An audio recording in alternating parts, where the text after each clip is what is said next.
북이스라엘의 수도는 사마리아입니다. 북이스라엘의 수도는 사마리아. 그런데 남유다의 수도는 예루살렘이겠죠. 두 개를 한번 상식적으로 비교해 봤으면 좋겠습니다. 남유다의 수도 예루살렘은 다윗 왕 때부터 철저하게 준비되어서 지혜의 왕 솔로몬이 또 그 지혜를 발휘하여서 만들었던 성이었습니다. 얼마나 잘 지어졌겠습니까? 그러니까 온 세상 사람들이 구경하러 온 거 아니겠습니까? 그 당시에 지금은 우리가 발견되지 못하고 보지 못하지만 정말 아름다웠을 성과 성전이 남유다에 지어졌습니다. 그런데 안타깝게도 솔로몬의 아들 르호보암 때 열왕기상 14장에 보니까 이집트의 왕이 쳐들어와서 그 성과 성전에 있었던 모든 것을 빼앗아가죠. 그리고 솔로몬 성의 상징과도 같았던, 그 아름다움의 상징과도 같았던 그 성전지기들의 금방패까지도 빼앗아갑니다. 이 르호보암 왕이 다 빼앗기고 나서, 그래서 이 성전 수비대가 들고 있었던 이 금방패도 빼앗기고 나서 뭔가는 손에 쥐어줘야 되니까, 그래서 뭘 만들었느냐? 청동으로 만든, 색깔이 비슷하죠. 청동으로 만들었던 방패를 쥐어줍니다. 짝퉁이죠. 그런데 그것도 아까워서 매일 들게 하지는 못하고 행사 때만 들게 합니다. 그만큼 이 아들 때에 와서 나라의 부가 많이 꺾였다, 다 잃어버렸다는 겁니다. 하지만 그럼에도 불구하고 보물은 잃어버렸어도 건물은 그대로이지 않겠습니까? 여전히 솔로몬의 성과 성전은 아름다웠다는 겁니다. 반면에 사마리아는 어땠을까요? 사마리아 신생 국가였고 지금까지 그 누가 재정을 들여서 사마리아에 번듯한 성전을 짓지 못했습니다. 그러하기 때문에 철저하게 계획되었던 예루살렘 성과 비교해서 사마리아 성은 볼품이 없었겠죠. 이것이 지금 아합 왕이 살았던 북이스라엘 사마리아 성의 형편이었습니다. 어느 날 이 북이스라엘의 왕 아합이 이 왕궁 근처를 거닐다 보니까 왕궁 바로 인근에 위치한 포도원이 너무 아름다운 겁니다. 야, 저 포도원이 왕의 개인 정원이 된다면 그나마 이 볼품 없었던 이 내 사마리아 궁전이 좀 나아지겠구나 생각을 했던 것이죠. 또 즉석에서 좋은 채소도 가지고 올 수 있는 것이고, 또 외관성으로도 어쨌든 왕의 개인 정원, 아름다운 정원이 성 옆에 있으니까 왕의 체면도 사는 겁니다. 그리고 전략적으로도 아마도 이 밭이 중요한 위치에 있었겠죠. 그렇기 때문에 적들이 쳐들어오는 그런 위기의 상황에서는 이 밭을 용도 변경하여서 방어하는 데 사용할 수도 있었던 좋은 위치였다라고 봅니다.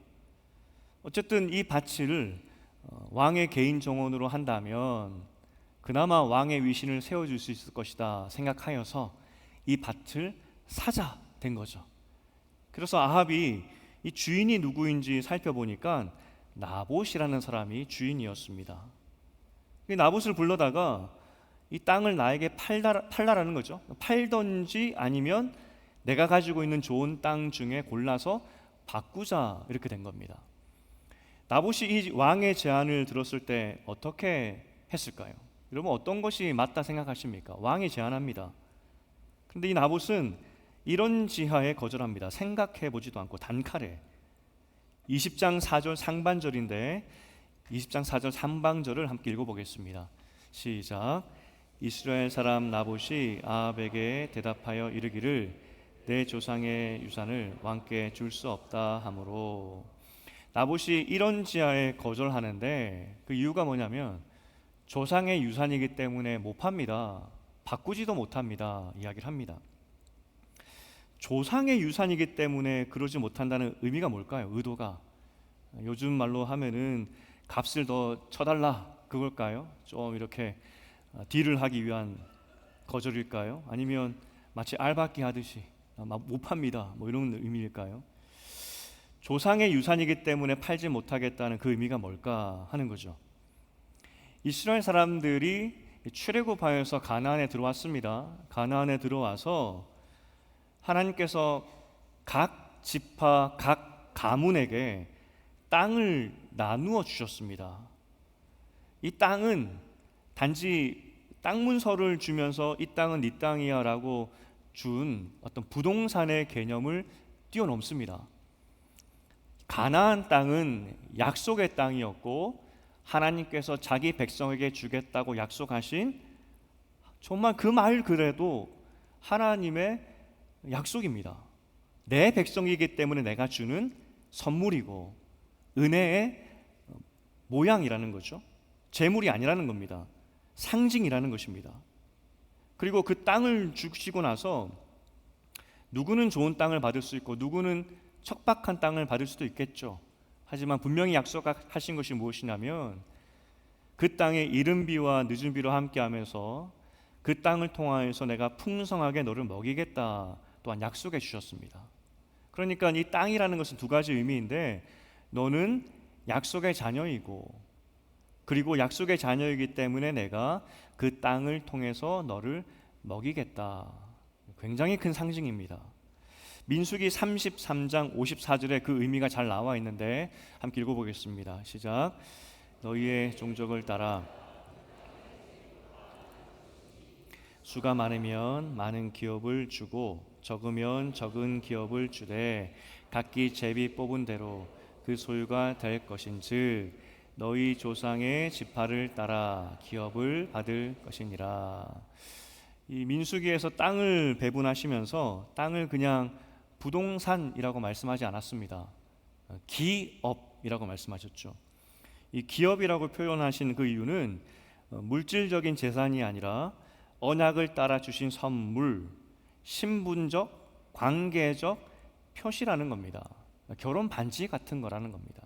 너는 내 약속의 백성이기 때문에 그 증표로 내가 예물 예단 주듯이 이 땅을 너에게 줬다는 것이죠. 땅을 기업으로 받았다는 것은, 그래서 내가 하나님으로부터 땅을 받았다는 것은 나는 하나님의 백성이 되었고 하나님께서 나를 먹이시는 사람이 되었다, 약속의 백성이다는 그런 의미를 가지고 있는 겁니다. 그렇기 때문에 땅을 팔 수는 없습니다. 내가 그 땅을 팔아버리는 순간 결혼 반지를 파는 겁니다. 하나님께서 약속으로 주신 그 축복의 메시지, 그 상징으로 주신 그것을 판다는 것은 하나님과 맺었던 그 언약을 내가 버리겠다, 그 의미와 똑같죠.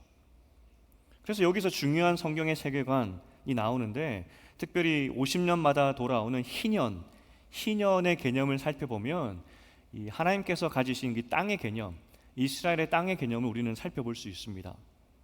모든 이스라엘 백성은 앞서 말씀드렸지만 약속의 백성이기 때문에 땅을 다 받았습니다. 모든 이스라엘 백성들은 다 땅을 받았습니다. 그런데 인생이라는 것이 참 묘한 것이, 살다 보니 땅을 팔아야 될 때가 있더라는 겁니다. 하나님의 약속의 땅인데 살다 보니 형편이 너무 힘들어서 팔아야 되는 그런 상황도 오더라는 것이죠. 하나님께서 그것도 인정해 주셨습니다. 그런데 그런 사람들을 위해서 50년마다 희년의 제도를 만드셨습니다.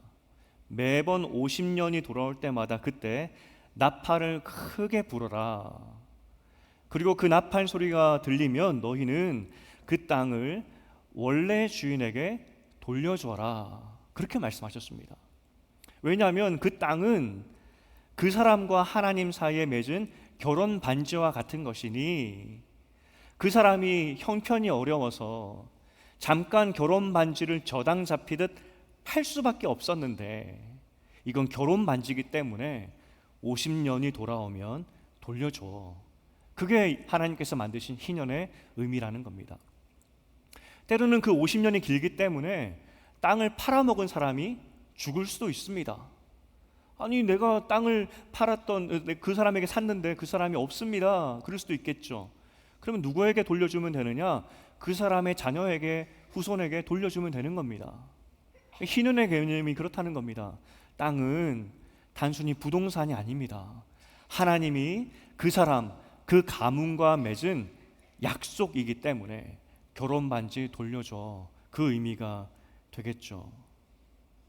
여러분, 좀 쉬운 예로 이 대연동 땅을 하나님께서 저와 제 가문에게 주셨습니다. 그러면 주변에 사는 사람들은 대연동 땅을 보면서 저 땅은 김상순의 땅이야. 그런데 이스라엘 백성의 개념은 그냥 저 사람의 땅이 아니라 하나님과 김상순 간의 언약, 상징, 백성이라는 상징, 그리고 저 땅을 통해서 하나님께서 먹이시겠다는 약속의 의미, 축복의 의미, 이렇게 이해한다는 것이죠. 제가 가난하여져서, 그래서 형편이 너무 어려워서 이 땅을 누군가에게 팔 수가 있습니다. 그러면 50년째 되던 해 나팔, 희년의 나팔이 붕 불리면 그 땅을 사갔던 사람은 저에게 그 땅을 다시 돌려줘야 됩니다. 왜냐하면 그것은 하나님과 저 사이에 결혼 반지이기 때문에. 그렇죠. 절대 아까워해서도 안 됩니다. 돌려줘야 됩니다. 결혼 반지니까. 이것이 이스라엘 백성에게 주신 하나님의 약속이었고, 그리고 땅에 얽힌 의미라는 것입니다. 그래서 절대 바뀌면 안 됩니다. 그런데 문제는 이스라엘 백성은 이렇게 살지 못했습니다. 땅을 받고 나서 여호수아 이후에 바로 사사기 시대가 오지 않습니까? 사사기 시대를 보니까 이스라엘 사람들이 땅 팔고 다른 데 이사를 막 가더라는 겁니다. 왜냐하면 땅을 받아봤더니, 하나님께서 제비 뽑아주신 이 땅을 받아봤더니 이 대연동, 이 산골짜기에 있는 땅일 수도 있고, 심지어 어떤 땅은 여전히 적들이 살고 있더라는 거죠. 그래서 값을 잘 쳐준다는 사람에게 홀랑 팔아버리고, 결혼 반지 팔아버리고, 내가 원하는 새로운 땅에 가서 살던 것이 이스라엘 백성들의 모습이었습니다. 그게 사사기였습니다. 이스라엘 역사상 단 한 번도 희년의 나팔이 불린 적이 없습니다. 단 누구도 그 나팔 소리를 듣고 땅을 돌려준 사람도 없었다는 것입니다.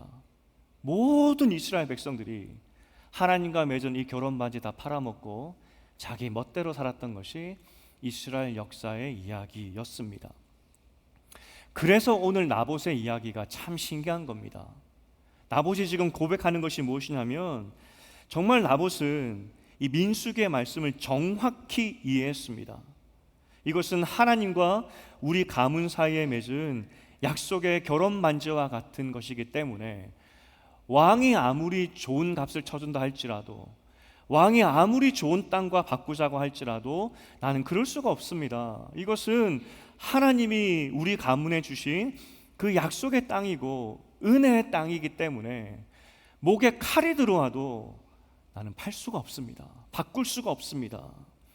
이것이 나봇의 고백이었다는 겁니다.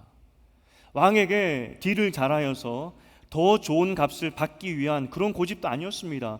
그냥 나는 죽어도 이 땅 팔지 않을 거야 하는 고집센, 집착에 강한 그런 사람도 아니었다는 겁니다. 성경에서는 정말 전무후무한 믿음의 고백이 바로 나봇의 고백이다라고 이야기해주고 있는 겁니다. 이 땅에 대한 이해, 그리고 나봇의 신앙에 대한 이해가 있어야 오늘 21장을 제대로 이해할 수가 있습니다. 이 아합 왕은 북이스라엘 역사상 가장 악한 왕이다라고 말씀드렸죠.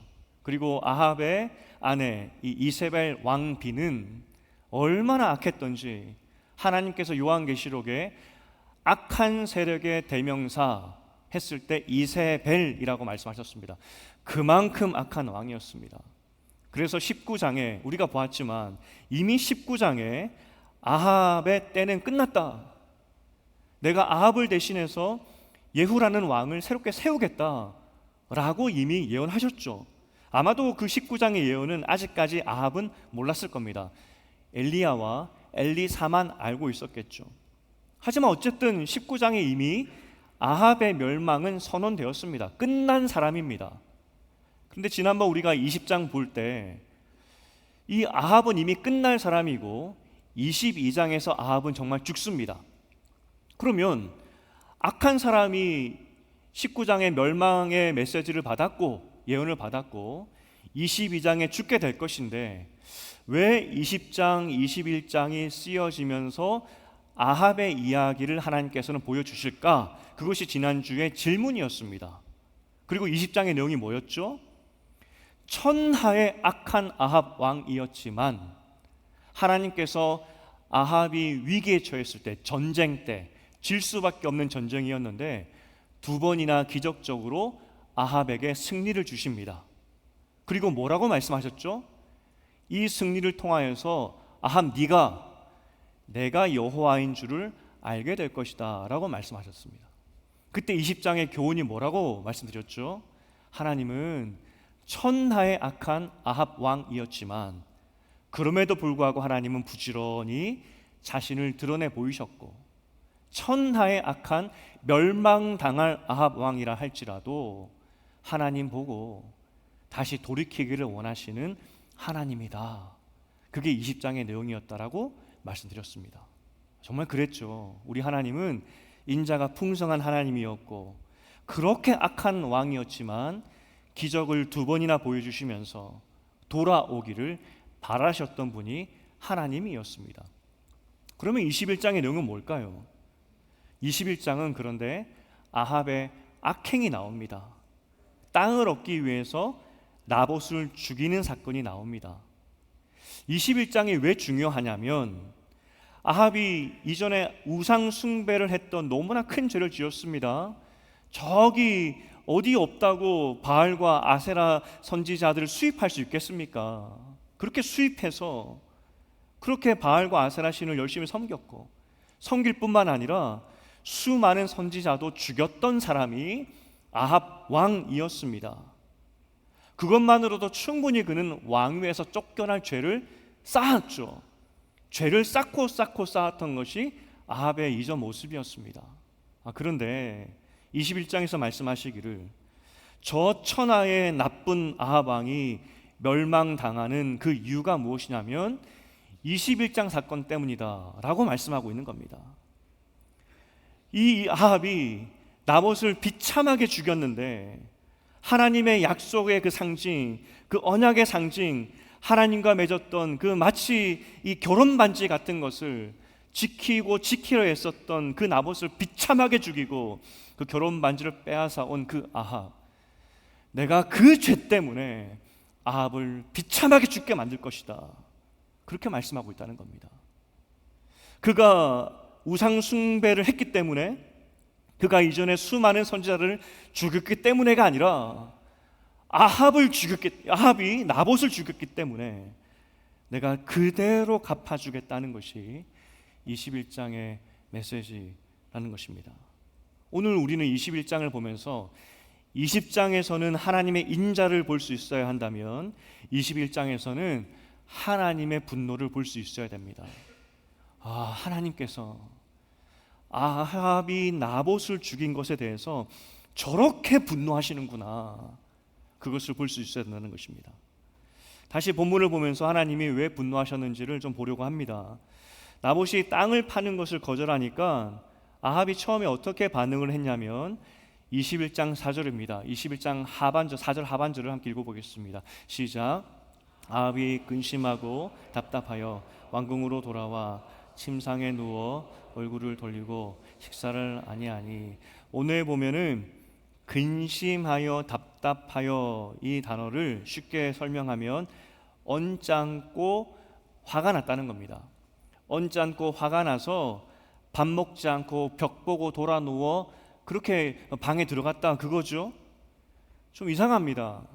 악한 왕인데 지금까지 선지자도 잘 죽여놓고 그냥 아합 죽이고 땅 가지고 오면 되는 거 아니야?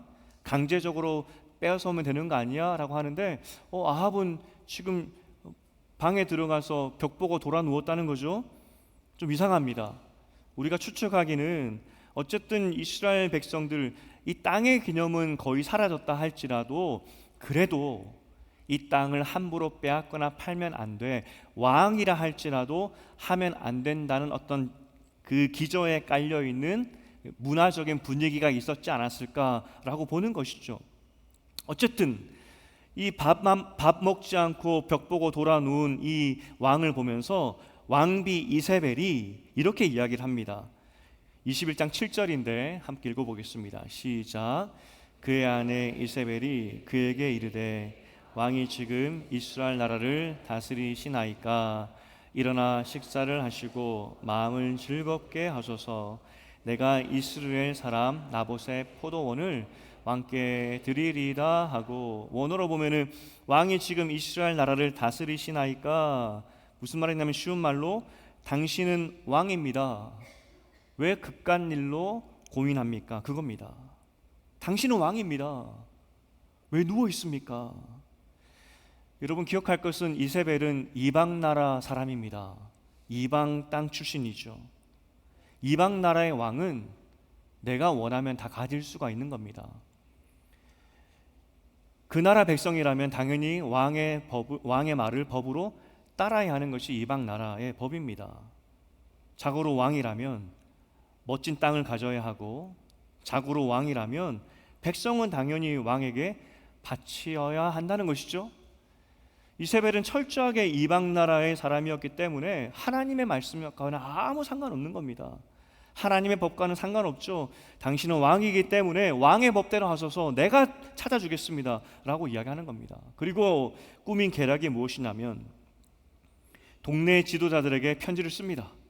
큰 자치를 베풀고 맨 윗자리에 나봇을 앉게 하라는 거죠. 그리고 이때 악한 2명의 사람을 미리 섭외해서 나봇을 모함하게 해라.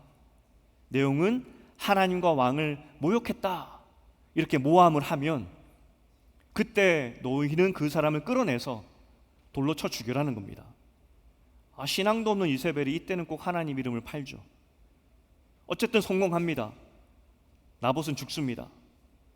열왕기하 9장 26절을 보니까 나봇만 죽은 것이 아니라 그의 아들들도 함께 죽었다는 것을 보게 됩니다. 나봇뿐만 아니라 그에 속한 아들들까지 다 죽여버립니다. 무슨 말이냐면 희년의 나팔이 불려서 그 땅이 원소속으로 돌아가야 되는데 돌려줄 사람도 없게 이세벨이 만들어버렸다는 겁니다. 이 일이 있은 직후에 하나님은 엘리야를 아합에게 보냅니다. 그리고 멸망의 예언을 하시죠. 비참한 하나님의 징계였습니다. 19절에 개들이 나봇의 피를 핥은 곳에서 개들이 내 피 곧 내 몸의 피도 핥으리라. 개의 밥이 된다는 겁니다. 내가 그대로 갚아주겠다는 겁니다.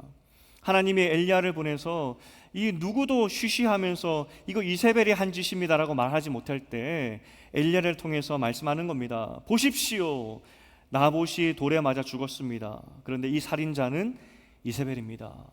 하나님의 버전으로 말한다면 백성들아 보아라, 이세벨이 그 살인자라고, 내가 똑같이 갚아주겠다고.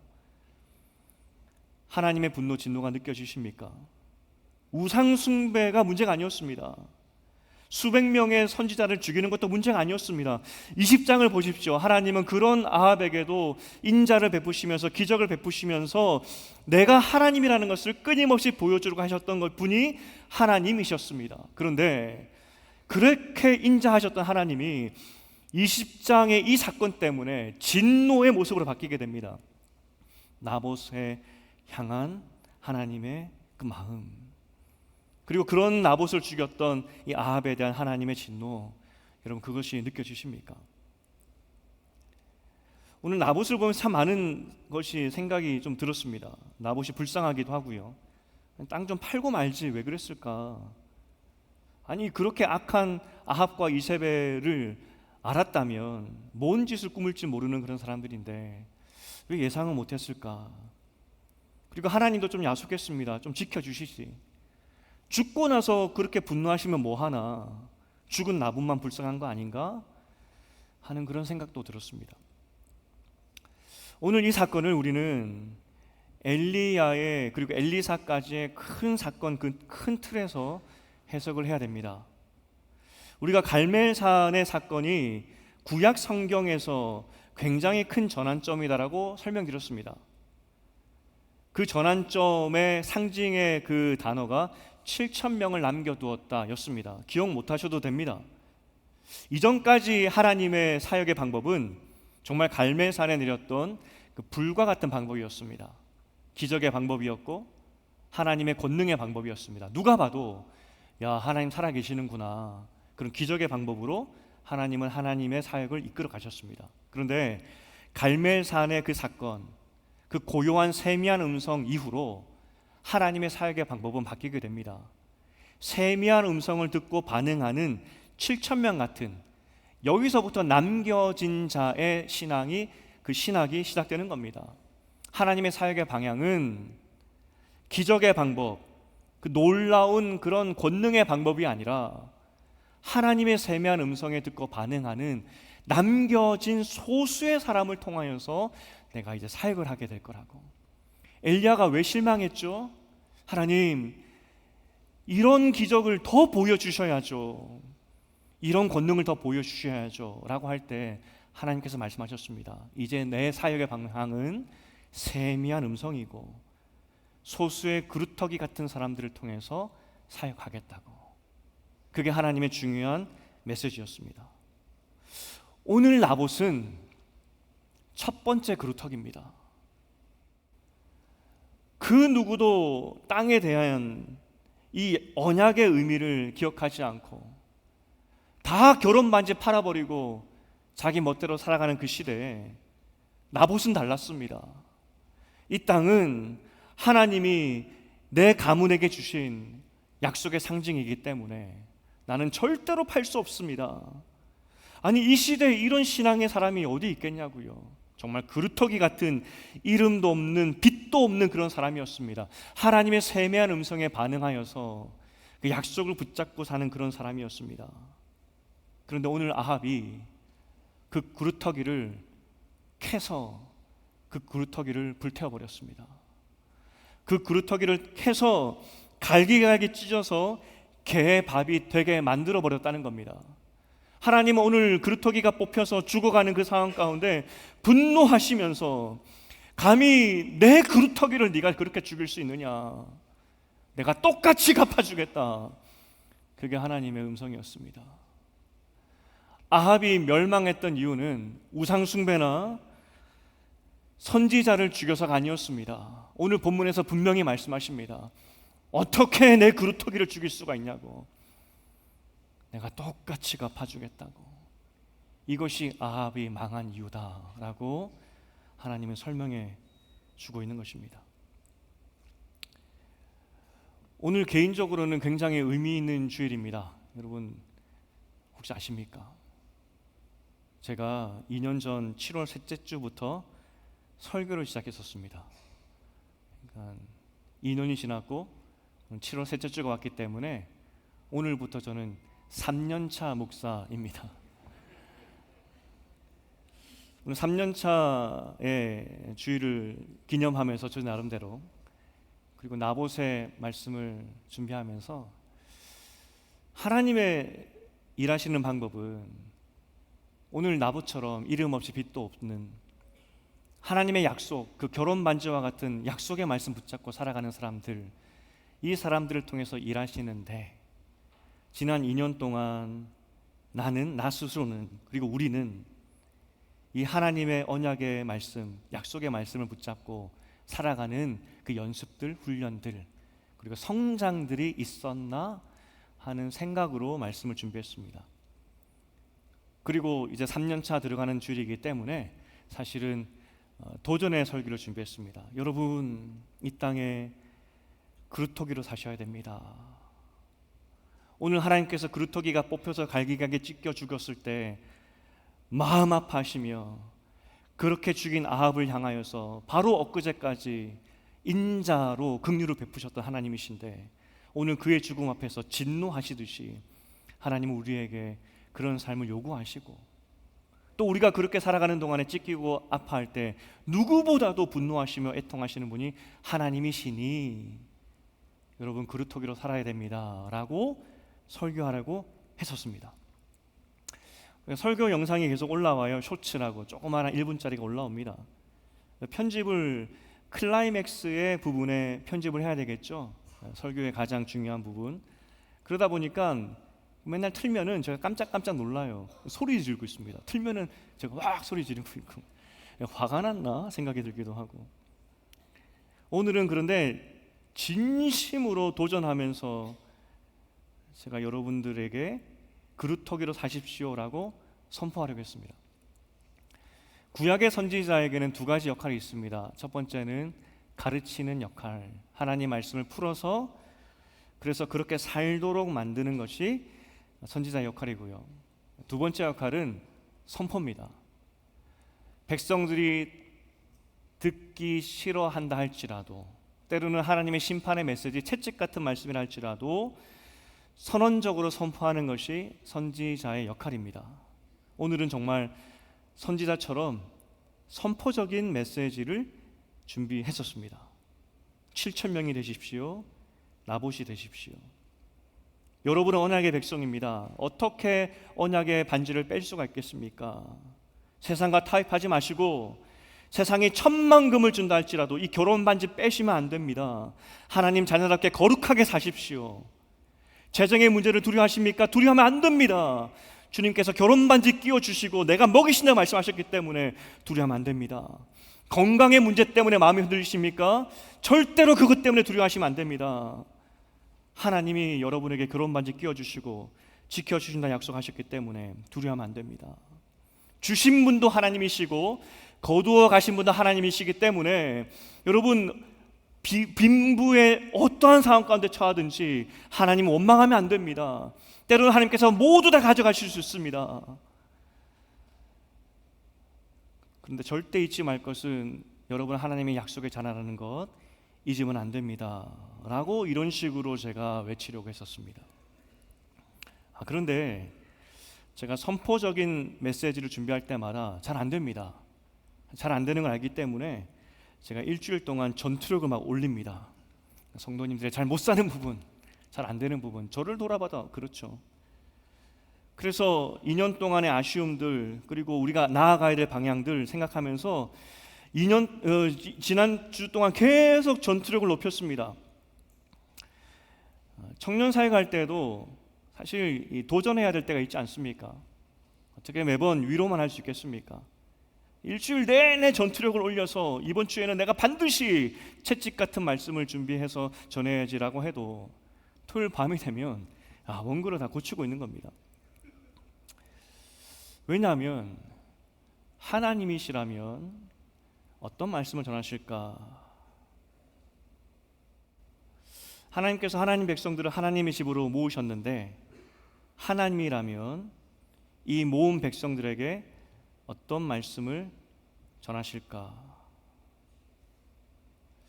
청년 담당할 때 한 청년이 저에게 찾아온 적이 있습니다. 여러 가지 상담 때문에 왔다가, 이 청년은 목사님의 아들이었고 총신대를 졸업하고 신대원까지 나왔습니다. 전도사까지 했던 청년인데 길을 바꾸어서 직장인의 삶을 살았던 그런 청년입니다. 사역을 했기 때문에 목사의 세계도 알고, 아버지가 또 목사니까 저에게 이런 말을 했던 기억이 납니다. 목사님, 아쉬운 게 하나 있습니다. 목사님의 설교는 매번 위로의 설교인데, 아니 도전도 하시고 찌르기도 해야 되는데 왜 매번 위로만 하십니까? 그런 질문이었습니다. 그때도 그 청년에게 솔직히 똑같이 이야기했습니다. 내가 전투력을 막 올려서 이번에는 채찍을 들어야지라고 해도 토요일 밤이 되면 그 마음이 다 무너진다고. 마태복음 11장 28절을 함께 읽어보겠습니다. 마태복음 11장 28절 시작. 수고하고 무거운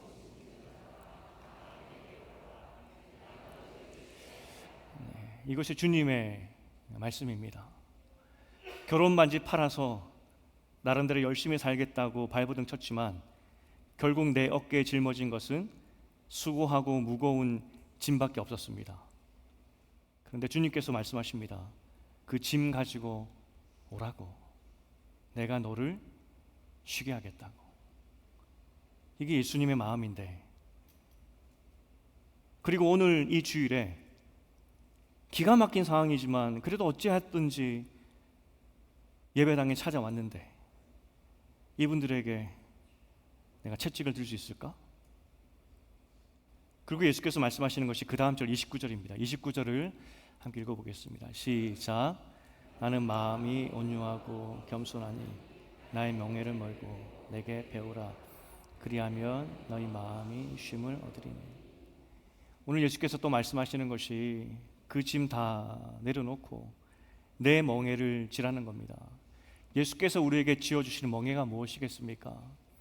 네가 살다가 상황이 급박하여서 결혼 반지 팔아먹을 때도 있지만 그 결혼 반지 빼고 나에게 왔지만 너는 여전히 나의 신부이고 나의 약속의 자녀라는 그 사실을 기억하라는 것, 그게 주님께서 우리에게 지어주시는 멍이 아니겠습니까? 우리가 오늘 이 예배당에 오는 이유가 무엇이겠습니까? 다 죄인입니다. 다 죄 많고 다 실수하고 넘어진 사람들입니다. 그런데 주님께서 그거 아시고 부르셨습니다. 수고하고 무거운 짐진 자들아 다 내게로 오라. 쉼을 주겠다. 그리고 여기 와서 한 가지 기억해야 될 것이 무엇이냐면 결혼 반지 팔아먹고 왔다 할지라도 괜찮다고, 그럼에도 불구하고 너는 여전히 내 백성이다. 그게 주님의 마음이 아닐까 싶습니다. 그래서 제가 전투력을 막 올리다가도 막상 여기 서면 그 채찍의 말씀, 도전의 말씀을 하기가 참 어렵다는 겁니다. 지난 엊그제 금요일 한 남자 집사님께서, 저는 처음에는 어떤 의미인지 몰랐는데 집에 돌아와 보니까 그런 의미였겠다 싶었습니다. 지난 2년간 그러셨습니다. 지난 2년간 신앙이 아주 조금 성장한 것 같다고, 정말 부끄럽지만 아주 조금 성장한 것 같다고 저에게 말씀해 주셨습니다. 집에 돌아오고 생각해 보니까 제가 부임하고 나서 그 2년을 말씀하셨구나 했었습니다. 그 집사님께서 그 말씀을 해주셨는데 저에게는 굉장히 지나 보니까 큰 위로가 되긴 했습니다. 사람은 변할까요? 잘 변하지 않습니다. 여러분 같이 살고 있는 배우자를 한번 보십시오. 지독하게도 변하지 않지 않습니까? 이게 제 모습이기도 하고요. 그런데 성령이 함께하는 우리는 변하게 됩니다. 하나님의 약속의 자녀이기 때문에 조금씩 천천히, 여전히 죄인의 모습으로 왔지만 하나님께서 우리를 이렇게 불러 모으시고 그 성령을 통하여서 조금씩 변화시켜가는 것이 약속의 자녀의 삶의 모습이라는 겁니다. 오늘 우리에게 나봇처럼 결단하는 신앙이 없을 수도 있습니다. 목에 칼을 대고 너 하나님의 자녀라는 것 포기해, 결혼 반지 빼고 나에게 팔어 라는 그런 유혹을 줄 수도 있습니다. 우린 거기에 다 넘어질 수도 있습니다. 나봇처럼 그루터기처럼 살지 못할 수도 있습니다. 그럼에도 불구하고 주님께서 수고하고 무거운 짐진 자들아 다 내게로 오라. 그리고 이거 하나 기억하라고. 그럼에도 불구하고 너는 약속의 자녀다. 그리고 내가 너를 조금씩 변화시켜 가겠다. 그것이 하나님의 약속의 메시지라는 겁니다. 이제 말씀을 맺겠습니다. 오늘 결론은 심플합니다. 첫 번째는 제가 이제 부임 3년 차로 들어간다는 거.